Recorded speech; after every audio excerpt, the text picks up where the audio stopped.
کی ہے جب عمران خان صاحب لاہور سے جوڈیشل کمپلیکس میں آئے تھے اور تب عمران خان کے حوالے سے ایک پلاٹ سیٹ کیا گیا تھا کہ کس طرح سے عمران خان کے خلاف اقدامات کرنے ہیں. اب ایک انٹرسٹنگ بات یہ ہے کہ بہت ساری تقاریریں لوگوں نے ابھی تک سنی نہیں ہے. میں کچھ ایک تقریریں آپ کو سنواتا ہوں, کچھ ایک چیزیں آپ کے سامنے واضح کر دیتا ہوں کہ یہ جو ان کی اپیئرنس آپ نے دیکھی ہے, اس اپیئرنس کے باوجود ان لوگوں کے جذبے کیا ہیں. زرتاج گل کو سننا ہے کہ وہ کس درد اور کرب سے گزر رہی ہیں اور ان کی حالت کیا ہے اور وہ ابھی بھی کس جذبے میں ہیں. اور ڈیرہ غازی خان جو ہے وہ میرا گھر بالکل اجڑ چکا ہے. ہر روز پولیس جو ہے وہ لاتے مارتے ہوئے دروازے کھول کے آ جاتی ہے. شرعی پردہ کرتے ہیں میرے گھر والے لوگ, وہ سارے گھر جو ہے وہ مکان جو ہے وہ چھوڑ گئے ہیں. لیکن حوصلہ میرا بلند ہے کیونکہ یہ صرف میرے ساتھ ہی نہیں پورے پاکستان کے ساتھ ہو رہا ہے.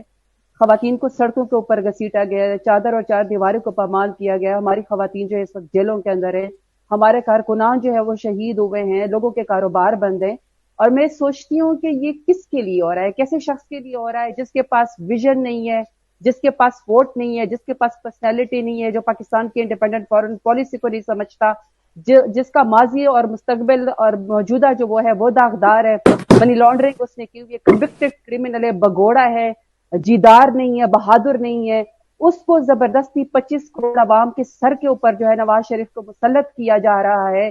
زرتاج گل وزیر بڑا کھل کر یہ کہہ رہی ہیں کہ جناب نواز شریف کا ایک سیاسی جنازہ ہے جس کی بدبو آ رہی ہے اور یہ بدبو لے کر پھر رہے ہیں, لیکن عوام نے اسے 0/0/0 بالکل 0+0=0 کر دیا ہے اور یہ زیرو پولیٹکس پاکستان میں کر سکیں گے.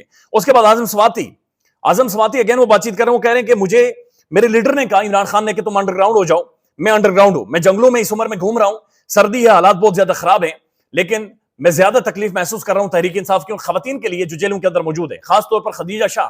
ان کا انہوں نے ذکر کیا, انہوں نے کہا کہ کوئٹہ کے اندر جب مجھے لے کر گئے تھے تو اس وقت ٹیمپریچر بہت زیادہ ڈاؤن تھا اور بہت مشکلات تھی. اس وقت کیا حالت ہوگی, وہ کہتے ہیں یہ میں محسوس کر سکتا ہوں کہ کس کرب اور درد سے خدیجہ شاہ گزر رہی ہیں. انہوں نے کہا کہ پاکستان بدلے گا, عمران خان کی سربراہی میں بدلے گا, عمران خان لیڈ کرے گا اور چیزیں پاکستان کے اندر بدلیں گی. یہ چیزیں اس طرح سے نہیں ہوں گی. 8 فروری کو آپ نے ظلم کا بدلہ لینا ہے. پھر مراد سعید کی وہ سپیچ, اگین وہ تحریر ہے مراد سعید کی, اس کا بھی کچھ ایک چیزیں آپ سن لیں کہ مراد سعید عوام کو کس طرح سے بیان کر رہے ہیں کہ عوام عمران خان کے ساتھ اس دن کس طرح سے کھڑی ہوئی تھی. 8 مارچ کو جب جوڈیشل کمپلیکس میں ایک پلان موجود تھا, ایک ماحول بنا دیا گیا تھا کہ خدا نخواستہ عمران خان کی جان کو نقصان ہو سکتا تھا, وہ بھی آپ سن لیں. آپ کہیں گے لوگ ڈر گئے, پیچھے ہٹ گئے.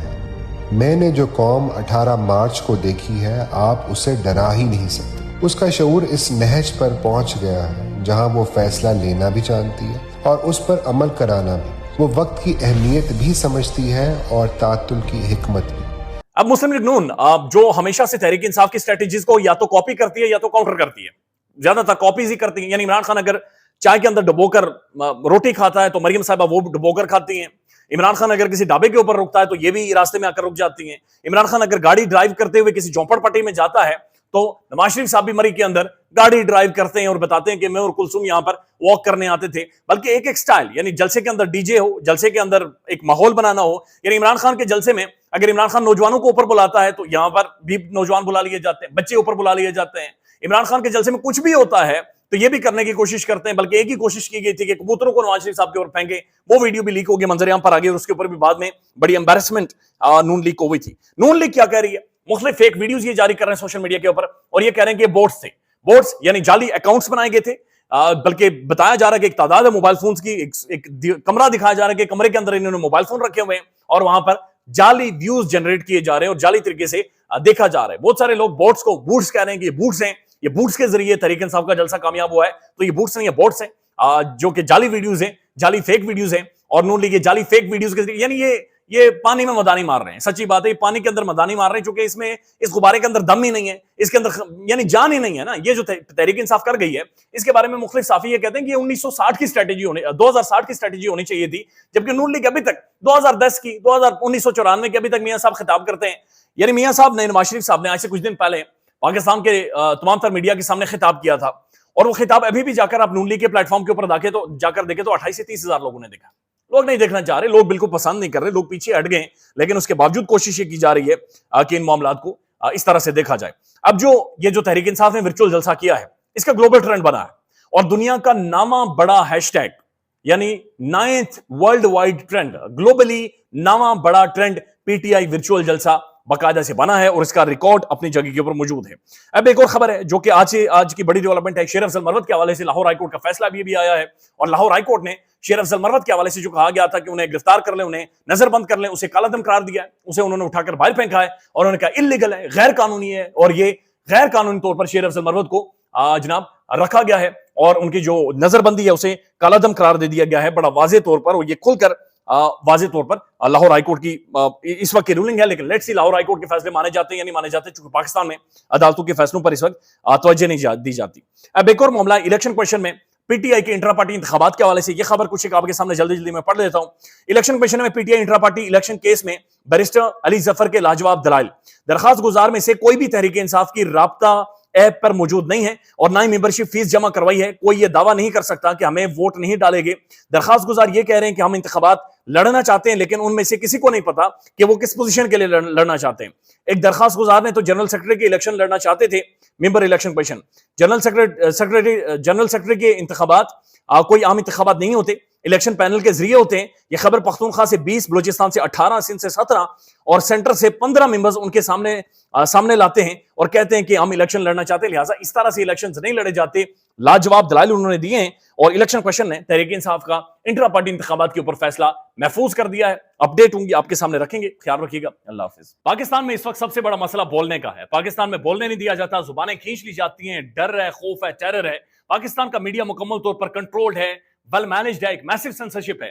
اسی طرح کا دباؤ پاکستان میں سیاست.pk بھی فیس کر رہا ہے, جسے پاکستان بھر میں گزشتہ کئی مہینوں سے ماورائے آئین ماورائے قوانین مکمل طور پر بند کر دیا گیا ہے, مکمل طور پر بین کر دیا گیا ہے. سیاست.pk کی نشریات کو لمیٹڈ کر کے پاکستان میں چھوڑ دیا گیا ہے. تمام تر قانونی محاذ کے اوپر آواز اٹھائی گئی, دستک دی گئی, لیکن ہر طرف سے خاموشی ہے, سناٹا ہے, کہیں پر کوئی سنوائی نہیں ہے, کوئی سننے کو تیار نہیں ہے. لیکن اس کا حل کیا ہے؟ کیا خاموش ہو جائیں؟ کیا سوال نہ کریں؟ کیا معلومات آپ تک نہ پہنچائیں؟ کیا انفارمیشن آپ تک نہ پہنچائیں؟ معلومات بھی پہنچے گی, انفارمیشن بھی پہنچے گی, سوالات بھی اٹھیں گے, لیکن اب آپ نے رول پلے کرنا ہے, آپ نے اپنا کردار ادا کرنا ہے. اور چھوٹا سا ایک پروسیجر ہے, پروسیس ہے, اس کے بعد آپ اپنا کردار ادا کریں اور ہماری مدد کریں. پہلے آپ نے یہ کرنا ہے کہ ہمارے یوٹیوب چینل کو سبسکرائب کرنا ہے, اس کے بعد جوائن کے بٹن کے اوپر جانا ہے, کلک کر کے ہمارا ممبر بننا ہے. یا پھر دوسرا آپشن یہ ہے کہ آپ نے ویڈیو کی ڈسکرپشن میں جانا ہے, وہاں پر پیٹریون کا لنک موجود ہوگا, اس لنک کے اوپر کلک کریں اور ہمیں سپورٹ کریں, ہمارا حصہ بنیں, ہماری طاقت بنیں.